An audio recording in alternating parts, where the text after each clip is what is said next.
আপনারা দেখতে পাচ্ছেন খুব সুন্দর ঘুড়ি এখানে উঠছে। এই ঘুড়িগুলো কিন্তু অনেক বেশি আকর্ষণীয়। এই ঘুড়ির দিকে যদি আপনি একটি সেকেন্ডের জন্য মনোযোগ দিয়ে তাকিয়ে থাকেন, আপনি ফিরে যাবেন আপনার সেই শৈশবে। সো বন্ধুরা, আমার কাছে মনে হয় রাজশাহী শহরে যদি আপনি আপনার ফ্যামিলি কিংবা আপনার ফ্রেন্ডস কিংবা আপনার প্রিয়জনকে যদি আপনি সাথে নিয়ে সুন্দর একটি মুহূর্ত উপহার দিতে চান, সো আমার মনে হয় টিবাদ আপনার জন্য হতে পারে বেস্ট একটি প্লেস। প্রিয়জনকে সুন্দর একটি মুহূর্ত আপনি উপহার দিতে পারবেন, সেই সাথে টিবাদের উপরে দাঁড়িয়ে আপনি সানসেট দেখতে পারবেন খুবই চমৎকার ভাবে। সো আমার মনে হয় আর কি লাগে। আরো অনেক ফানি ইভেন্টস এখানে রয়েছে, যেমন বক্সার, আপনি আপনার পাওয়ার শো করতে পারবেন এখানে। হ্যালো এভরিওয়ান, আসসালামু আলাইকুম। This is Mainul Islam Tipu from food ফেরিওয়ালা। আজকে আমি চলে আসলাম রাজশাহী শহরের মোস্ট পপুলার প্লেস টিবাদ। হ্যাঁ বন্ধুরা, আমরা সবাই জানি টিবাদ most popular in Rajshahi city. এইখানে আসলে আপনি অনেকগুলো স্ট্রিট ফুড পাবেন। সেই সাথে বন্ধুরা, এখানকার মোস্ট পপুলার আরেকটি খাবার রয়েছে, সেটি হচ্ছে পেয়ারা মাখানো। এই পেয়ারাটা মাখানো হয় স্পেশালি আচার দিয়ে। বিভিন্ন ধরনের আচার ইউজ করা হয় এখানে, তেঁতুল, আম, চালতা, জলপাই, এই ধরনের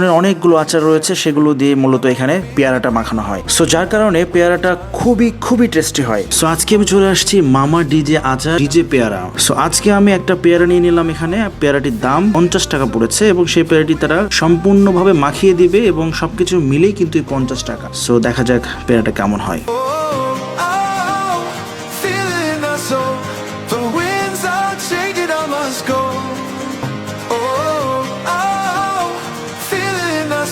পেয়ারা মাখানো আমার সামনে চলে আসছে। আমরা দেখতে পাচ্ছি খুব বেশি কালারফুল, দেখতে পাচ্ছেন খুবই ডেলিশিয়াস একটি লুক চলে আসছে। যেমনটি দেখছিলেন ঠিক খেতে অনুরূপ আমার কাছে মনে হয়েছে।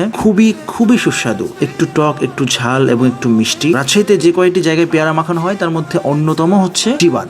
সো এরপর আমরা চটপটি অর্ডার করে নিয়েছিলাম। চটপটিটা আমার কাছে খুব একটা ভালো মনে হয়নি। সো বন্ধুরা, আজকে আমি যে কয়েকটি জিনিস এখানে খেয়েছি তার মধ্যে আমার কাছে বেস্ট লেগেছে আলু ভাজা। আলু একটি কাঠিতে করে তারা প্যাচ করে কেটে নেয় এবং এটিকে তারা ছড়িয়ে নেয় এবং এটা ফ্রাই করে দেয়। এটার টেস্ট, ক্রিসপিনেসটা আমার কাছে খুবই ভালো লেগেছে। সো বন্ধুরা, আমি অনেক ফান করেছি এই টিবাদ নিয়ে। আপনাদের যদি কোনো এক্সপিরিয়েন্স থাকে তো আপনি কমেন্টে অবশ্যই জানাবেন আপনার টিবাদের এক্সপিরিয়েন্স কেমন ছিল।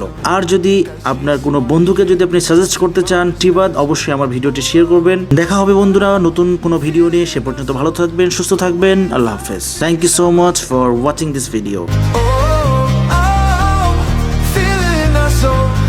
So